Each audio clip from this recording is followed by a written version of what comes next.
میں نے لمبی کر کے اس لیے دی ہے تاکہ سمجھ آ جائے کہ بھائی جو فرض نماز ہے جس کا حکم 750 مرتبہ کم پہ یا 720 مرتبہ قرآن میں آیا ہے اس کے بارے میں حکم ہے، اگر دکھاوا کیا ہے فرض نماز آدم سے لے کر امام الانبیاء صلی اللہ علیہ وسلم تک ساروں نے پڑھی ہے، فرمایا اگر اس میں تم دکھاوا کرو گے کہ دیکھا جائے کہ میں نمازی ہوں تو فرمایا تمہاری نماز قابل قبول نہیں ہے، عرشوں سے واپس اس زمین پر اس بندے کے منہ پر پلٹ دی جاتی ہے، اس کا ثواب کوئی نہیں ہے۔ تو بتائیے ذرا جو مستحب عمل ہے، جو ایک اچھا عمل ہے، جو ثواب دید عمل ہے، اگر اس میں ہم نے دکھاوا کیا، اس کے لیے ہم دکھاوے کے طور پر قرض اٹھا کر ایسا کام کیا، بتائیں ذرا اس کا ہمیں فائدہ ملے گا؟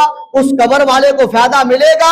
اس حشر کے دن امام الانبیاء صلی اللہ علیہ وسلم جس کے سامنے ہم نے کھڑا ہونا ہے، جس نے ہمارے لیے شفاعت کرنی ہے، وہ نبی پوچھ لے بتاؤ تو صحیح میں تو امت کے لیے رحمت بن کر آیا تھا، تم نے زحمت بنا دی؟ کیونکہ ہمارا نبی کیا ہے؟ رحمت ہے۔ ہمارے نبی کی شریعت کیا ہے؟ رحمت ہے۔ ہمارے نبی کا پیار قرب کیا ہے؟ رحمت ہے۔ اگر یہ جو سارا قرض اٹھا کر کر رہے ہیں، بتائیے وہ بندہ رحمت پر ہے یا اللہ اس کے محبوب کی دی ہوئی تکلیف زحمت پر آ رہا ہے؟ کیونکہ اللہ اس کے رسول نے تو تکلیف دی نہیں ہے۔ یہ تکلیف جو لے رہا ہے، یہ تکلیف میں جو آ رہا ہے، تکلیف میں جو مبتلا ہو رہا ہے، یہ دراصل اس کی نفسیانی خواہشات ہے۔ اب آئیے حدیث کی طرف آتے ہیں۔ کیا سامنے کھانا رکھ کر قرآن پڑھنا جائز ہے؟ تو ہم کہیں گے جائز ہے۔ کیا یہ لاکھوں کی دیگیں یہ کھانا پکانا جائز ہے؟ ہم کہیں گے جائز اس صورت میں ہے اس کی نیت یہ ہو کہ میں اللہ اس کی رضا کی خاطر کر رہا ہوں، وہ قرض نہ اٹھائے۔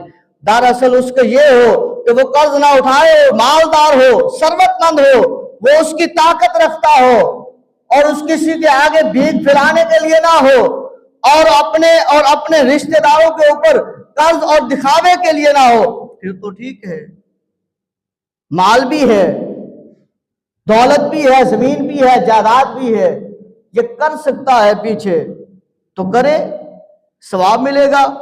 نیت اپنی ٹھیک رکھے کہ میں ثواب کی نیت سے کر رہا ہوں، دکھاوا نہیں ہے۔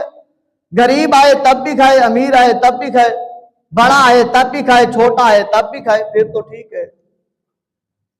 اگر غریب ہے اور اس وجہ سے اس کے اوپر آ رہا ہے، قرض آ رہا ہے، تو پھر بندہ یہ کہتا ہے کہ شالا کوئی مرے نہ، اگر مر جائے تو پھر دفن